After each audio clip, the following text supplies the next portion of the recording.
माता लक्ष्मी नारायणाला विचारते, देवा, अनेक पापांचं दोषांचं क्षालन करेल असं एखादं पूजाव्रत नाही का? जर असेल तर ते कोणतं आणि त्याचं फल काय ते कृपा करून मला सांगा. तेव्हा प्रसन्न झालेले भगवान म्हणाले, देवी, पितृहत्या, गोहत्या, ब्रह्महत्या, गुरुहत्या, मद्यप्राशन, पापाचरण, असत्यवचन, परस्त्रीगमन ह्या आणि अशा अनेक पातकांपासून ज्या एकाच पारायणाने मुक्ती मिळते ते म्हणजे श्रीमद भागवत पारायण.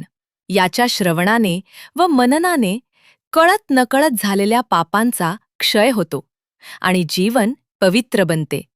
म्हणूनच येत्या 5 जून ते 12 जून दरम्यान श्री गुरुपीठ त्र्यंबकेश्वर येथे आयोजित श्रीमद भागवत सप्ताहात अवश्य सहभाग घ्यावा.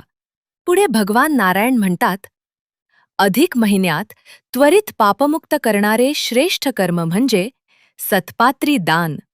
म्हणूनच श्रीमद भागवत सप्ताहाचे श्रवण करून तसेच श्री दत्तधाम येथे सत्पात्री दान करून आपले मानवी जीवन पवित्र व पापमुक्त करावे.